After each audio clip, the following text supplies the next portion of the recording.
कोलकाता के एक निजी होटल में आज प्रेस कॉन्फ्रेंस आयोजित की गई, जिसमें केंद्रीय कैबिनेट मंत्री भूपेंद्र यादव और विपक्ष के नेता शुभेंदु अधिकारी मौजूद रहे। प्रेस वार्ता के दौरान पश्चिम बंगाल सरकार के कामकाज और विभिन्न योजनाओं के क्रियान्वयन पर गंभीर सवाल उठाए गए। केंद्रीय मंत्री ने कहा कि ग्रामीण विकास मंत्रालय में अकेले पश्चिम बंगाल को लगभग 1,10,000 करोड़ रुपए का अनुदान दिया है, लेकिन राज्य में योजनाओं का सही उपयोग नहीं हुआ।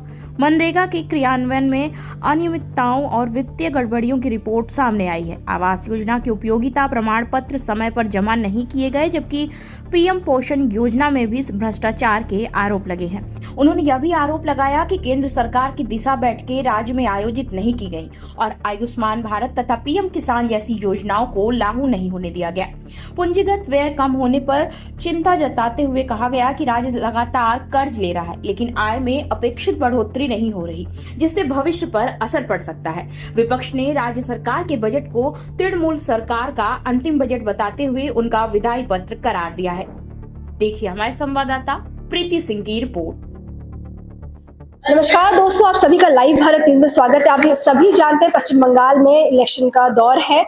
इस बीच में भूपेंद्र यादव यानी कैबिनेट मिनिस्टर पश्चिम बंगाल का दौरा करने के लिए आए थे। इसके साथ साथ प्रेस वार्ता के दौरान उन्होंने कई बड़े मुद्दों पे बात की, जैसे SIR को लेके, यूनियन बजट 2026-27 को लेके, और उसके साथ साथ पश्चिम बंगाल में ममता बनर्जी को एक बैड गवर्नेंस का टैग भी दिया।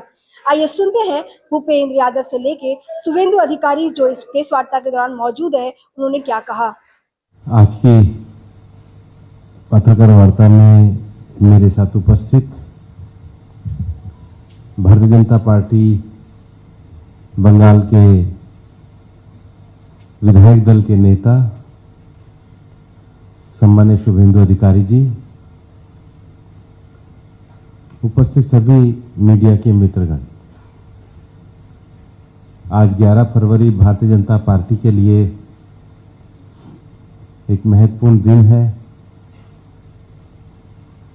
जिस इंटीग्रल ह्यूमनिज्म, एकात्म मानववाद को लेकर के और जिस राजनीतिक दर्शन के आधार पे गरीब कल्याण को प्राथमिकता देते हुए प्रधानमंत्री नरेंद्र मोदी जी भारत का नेतृत्व पिछले 11 वर्ष से कर रहे हैं, उस एकात्म मानववाद के प्रणेता पंडित दीनदयाल जी को हमने स्मरण किया है। और पिछले 11 वर्षों के शासनकाल में भारत की यात्रा दुनिया की एक मजबूत अर्थव्यवस्थाओं के रूप में हो रही है। यही कारण है कि 2026 की शुरुआत में भारत ने जापान जैसे देश को भी पीछे छोड़ते हुए दुनिया की चौथी बड़ी अर्थव्यवस्था का दर्जा हासिल किया है। और अब हमारा नॉमिनल जीडीपी का साइज 4.18 से 4.19 ट्रिलियन डॉलर का हुआ है। और यही कारण है कि यह जो बजट है, इस बजट में भी ये बात स्पष्ट रूप से दिखती है कि 2025-26 में भारत की वास्तविक जीडीपी वृद्धि दर 7.4% और वित्त वर्ष 2026-27 में भी इसकी निरंतरता रहते हुए ये 6.8 से 7.2% रहने की अनुमान है, जो भारत को दुनिया की बढ़ती हुई अर्थव्यवस्था के रूप में स्थापित करता है। जब हम वेलफेयर स्टेट की बात करते हैं तो स्टेट की रिस्पॉन्सिबिलिटी है कि वो 3 आयामों पे बड़ा काम करे। पहला, राज्य में इन्वेस्टमेंट, इंडस्ट्रियलाइजेशन और उसके कारण रोजगार में वृद्धि हो।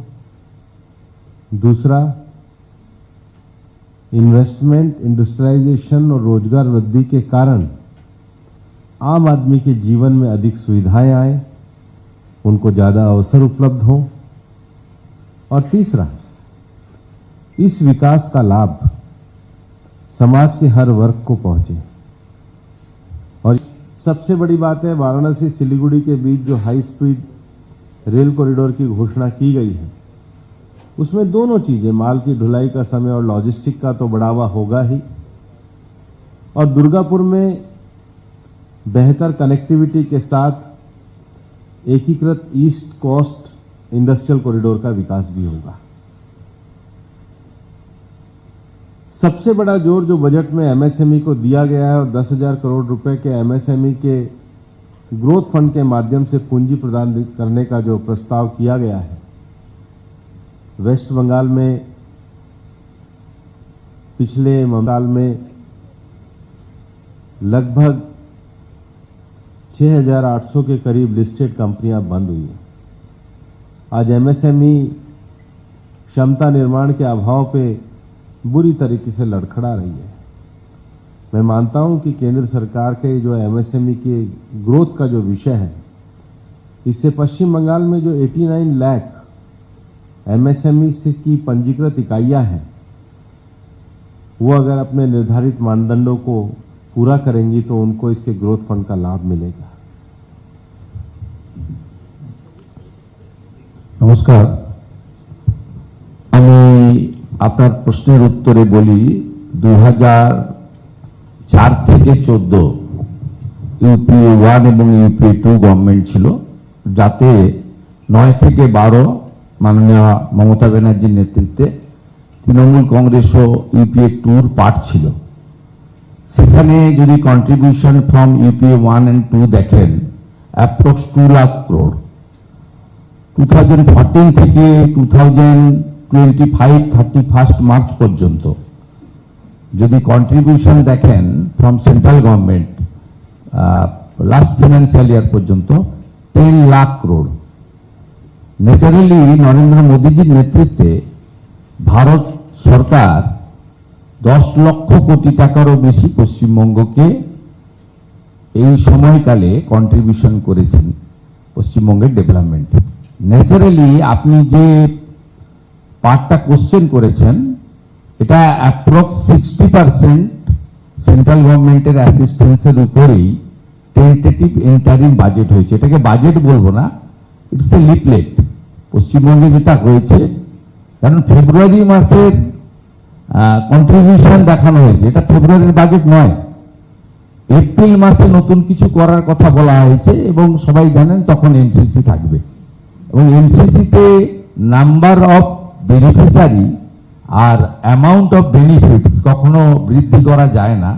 সবাই জানে, জেনে শুনেই এটা একটা গিমিক করা হয়েছে। এর সঙ্গে অর্থনীতির কোনো লেশমাত্র সম্পর্ক নেই। অতএব স্বাভাবিকভাবে পশ্চিমবঙ্গ দিল্লির যা দেওয়ার সেটা দিচ্ছে, কিন্তু আপনাদের একটা পয়েন্ট আমি এর সঙ্গে অ্যাডিশন করব, জানার দরকার আছে পশ্চিমবঙ্গের জনগণের। জিএসটি চালু হওয়ার পরে গোটা দেশে যারা অডিট রিপোর্ট জমা দেয়নি তাদের মধ্যে পশ্চিমবঙ্গ আছে।